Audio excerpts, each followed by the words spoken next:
I'm coming.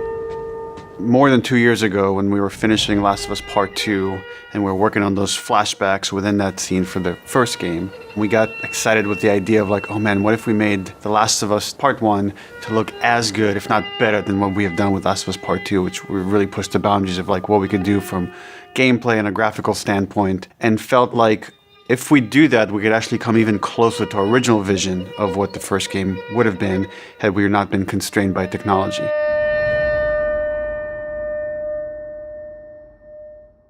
The original creative vision of The Last of Us, I think in a lot of ways was larger than what the PlayStation 3 was capable of. The tech of the PS5, it's like an open box of tools and goodies that we can play from and draw from. The 4K, HDR, improved haptics, 60 frames, help us to reimagine The Last of Us. It gave us opportunities to rebuild our characters at the highest fidelity. Not only are the characters more detailed, I mean down to the irises and the pupil depth. You know, you fall into the eyes of the characters. Aside from that, the facial animation is just way more believable. Like all the nuances, all the little subtle reactions, glances, glares, right? Like you get all of it almost closer to sort of the original performances. So no matter what, you stick to me like glue. Like glue. Like glue. Got it. Good. We are able now to not only just have the highest fidelity characters in the cutscene, but also in gameplay. It's the same character, so now we can do these seamless transitions in and out. Every part of the game has benefited from seamless transitions and emotional scripting. Pretty good, huh? Our stories happen in gameplay, on a stick. She knew my mom.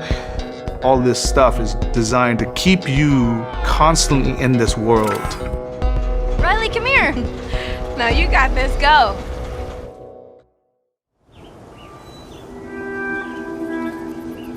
One of the things that the PlayStation 5 is really enabling is that we're able to have a density of physics objects in a scene that we could never do before. Like, this has always been the dream, is to have this number of bumpables, chippables, breakables, destructible objects in a scene. It just makes the world feel rich, makes it feel lived in. Materials can have the properties that you'd expect. The turret truck in Pittsburgh, when it's firing at you and it's just ripping apart the concrete and sending objects flying left and right. Seeing things break, like there's fear, there's a real fear that it invokes.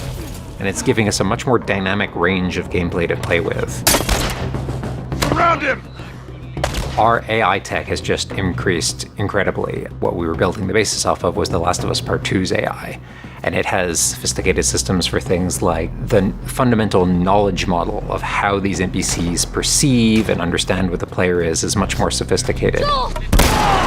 Now how the enemies are communicating with each other, how they're chasing you, how they're flanking you, how intense that fight feels, it's so much more rewarding coming out of it from the other side.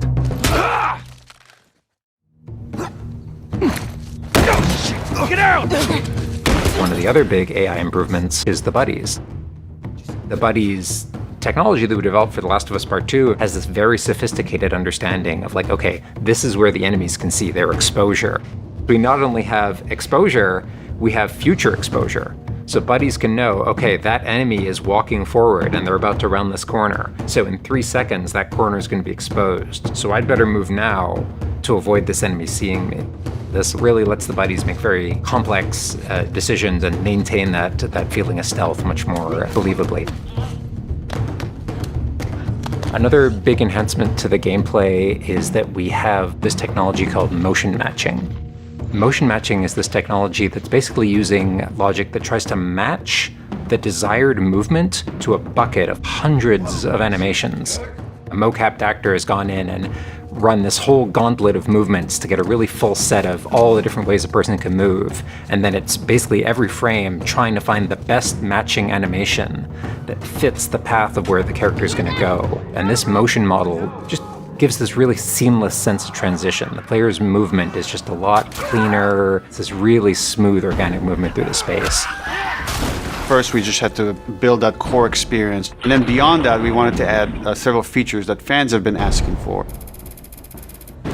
For example, we now have a permadeath mode. Along that, we've added a brand new speedrun mode, so players can time themselves. There's a whole community of gamers that just want to see how fast they can play through this game.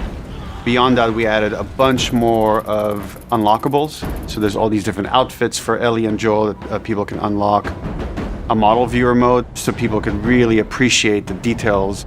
We added award-winning accessibility features. Every single accessibility option that we offer, that's a barrier removed for someone. As she surveys the apartment, her eyes wander to Joel. She steps past the couch. He wears the wristwatch Sarah gifted him, which now has a cracked face. To my knowledge, this is the first PlayStation game that has audio description built into the game, built into the cinematics. Now it's nighttime. Joel stirs in his sleep. And that's really the way we've tried to push the frontier of accessibility on this game.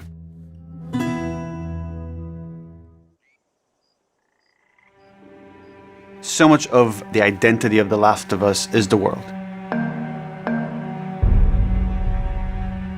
We revamped completely the art direction. You know, everything from these expansive vistas that not only are they beautiful, but you feel the environments. You feel the environments in a much more visceral way. The rooftops overlooking the Capitol building, for example, like just the breath of fresh air when you go up there and you feel that sort of release in tension.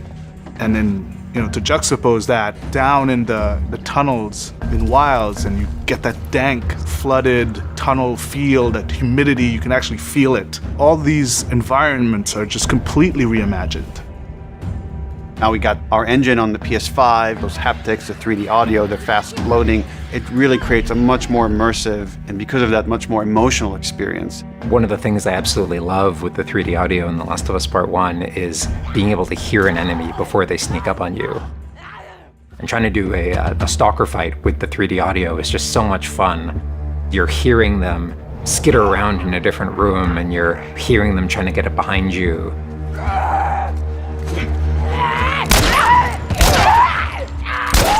Having that two-part reaction of like hearing, turning, seeing, reacting, it just really heightens that sense of just being grounded. You are in this character, you are in this world. Now, with the PlayStation 5, the amount of control that developers have over the DualSense, it's really, really cool. All the guns in the game have a variable amount of resistance on the triggers when you aim them. The way it works with the bow is that at the very beginning, when they're starting to draw the bow, there's a little bit of resistance. And then as the bow gets tauter and tauter, the amount of resistance is increasing. And then when you release the bow, you're also getting that resistance going out of the trigger.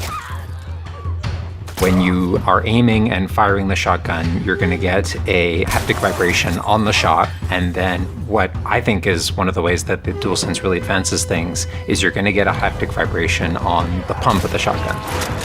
And what's much more sophisticated about that on the DualSense is that in effect has a little speaker in it. And it's playing an audio file that comes through in the vibrations. And those two beats is what you're going to feel on the controller.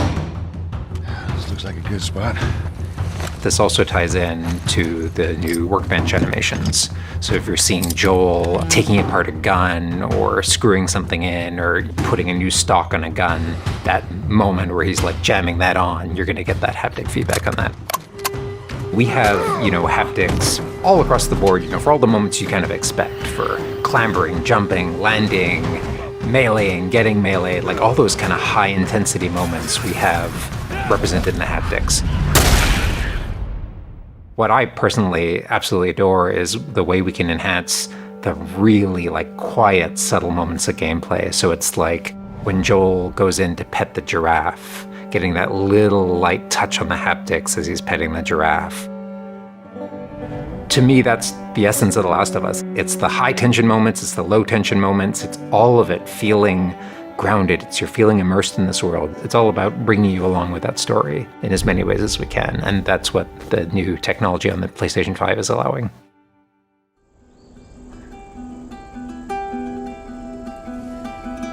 Was that everything you hoped for? Jury's still out.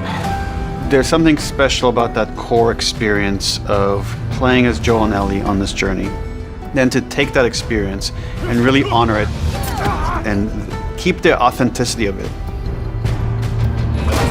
but elevate it in every way possible, whether it's pipeline, whether it's art direction, whether it's a technology, everything that allows us to make that experience better. Not different, extremely better.